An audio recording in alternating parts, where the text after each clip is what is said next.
জীবনে নতুন করে কিছুই আর পাওয়ার আশা নাই। নতুন করে সম্পর্ক তৈরি করারও ইচ্ছা নাই। আবার সম্পর্ক ভাঙারও ইচ্ছা নাই। কাউকে খুশি করারও ইচ্ছা নাই, আবার কারো খুশির কারণ হওয়ারও ইচ্ছা নাই। আমাদের জীবন খুবই অদ্ভুত। আপনি সারাদিন বসে যার পিছনে সময় দিয়ে সুন্দর করে গুছিয়ে রাখার চেষ্টা করবেন, কেউ এক নিমেষেই সেই সব কিছু ভেঙে ফেলবে। এই দোষটা কিন্তু আপনারই হবে। আপনার কারণেই সব হয়েছে। সন্তানকে আর কিছু দিতে না পারলেও এমনভাবে মানুষ করুন যেন দিন শেষে সকল সুখ দুঃখে আপনার কাছে প্রকাশ করতে পারে। আপনার সন্তান অন্য কারো বোঝা না হোক, এমন মা না হয় আমরা, যেখানে সন্তানকে চোখের সামনে কষ্ট পেতে দেখেও আমাদের করার কিছুই থাকে না।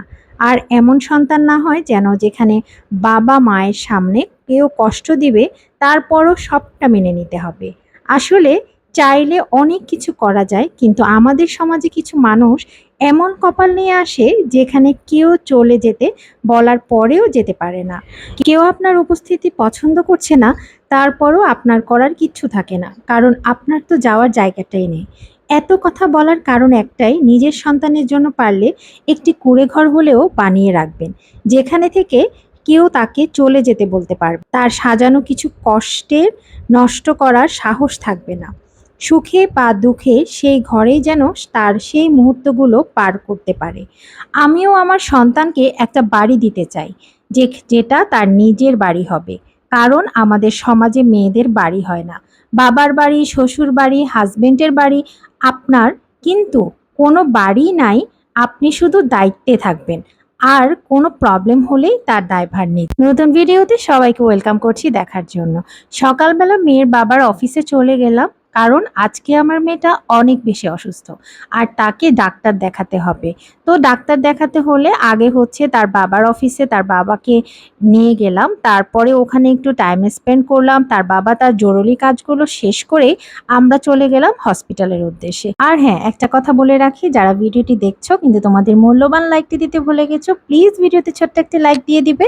মেয়েটা আমার অনেক দিন থেকে অসুস্থতায় ভুগছে, আর এই তো ঢাকা শহরের এই জ্যাম অতিক্রম করে আমরা চলে এসেছি হসপিটালে। আসতে আসতে মেয়ে কিন্তু আরো বেশি অসুস্থ হয়ে পড়েছে। ঢাকা শহরের এই জ্যাম ঠেলাঠেলি করে এখন আমরা চলে এসেছি মেয়েকে হাসপাতালে ডাক্তার দেখানোর উদ্দেশ্যে। এই তো আমরা মা, মেয়ে আর মেয়ের বাবা সবাই মিলে চলে এসেছি মেয়েকে ডাক্তার দেখাবো বলে। মা মেয়ের সম্পর্কটা অনেক বেশি সুন্দর আর অনেক বেশি মধুর। পৃথিবীর সকল সম্পর্ক থেকে এই সম্পর্কটা এত বেশি মধুর, যেটা আসলে বলে বোঝানোর কোনো দরকার। সময়ের ব্যবধানে নাকি প্রতিটি মানুষই বদলে যায় তাদের সম্পর্কগুলো, কিন্তু আমি এ কথায় একদম বিশ্বাসী নয়। আমার কাছে মনে হয় সময়ের ব্যবধানে মানুষ বদলায় না, বদলে যায় একজনের সাথে অন্যজনের সম্পর্কের ভিত্তিটুকু। আজ যে আপনাকে কথা দিচ্ছে সারা জীবন পাশে থাকার, কাল সে মানুষটি প্রয়োজন ফুরিয়ে গেলে ভাব ধরবে অচেনার। এটাই হচ্ছে স্বাভাবিক চিত্র। কেউ কারো নয়, এসেছি একা, যাবো একা, মাঝখানে শুধু তোমার আমার আপন পরের মতো যোগ বিয়োগের খেলা। জীবনের ভালো সময়ে পরিজনের শেষ নাই, দুঃখের সময় আপনজনেরাও অচেনা হয়ে যায়। দিন শেষে আসলে সবাই একা একা চড়তে হবে শেষ গাড়িতে। টিকিট যে কেটে রেখেছি, গাড়ি আসলেই উঠতে হবে। অপেক্ষা শুধু সময়ের, তবু ক্ষণিকের। এই দেহের ভালো মন্দ নিয়ে এত যুদ্ধ, কোলাহল, নৈরাজ্য ঠেকানো আর প্রিয় মানুষটিকে পোশাকের ন্যায় পরিবর্তন করা, শেষ হিসেবের খাতায় তাই প্রায় সব সময় যোগ বিয়োগের পাল্লাই ভারী। এই তো মেয়ের ডাক্তারের সিরিয়ালটা দিয়ে আমরা বাবা মা দুইজনই মেয়ের জন্য বসে আছি। এখন মেয়েকে হচ্ছে প্রথমে গলার ডাক্তার দেখিয়েছিলাম, এখন মেয়ের চোখের চক্ষু বিশেষজ্ঞ দেখাবো, এই জন্যই বসেছিলাম। অনেক দিন থেকে মেয়ের গলা এবং চোখে অনেক প্রবলেম হচ্ছিল। এই তো ডাক্তার দেখানো শেষ করে এখন হচ্ছে আমরা বাসার উদ্দেশ্যে রওনা দেব, আর তাকে তার অফিসে হচ্ছে নামিয়ে দিয়ে আমরা মা মেয়ে দুইজনে বাসায় চলে যাব।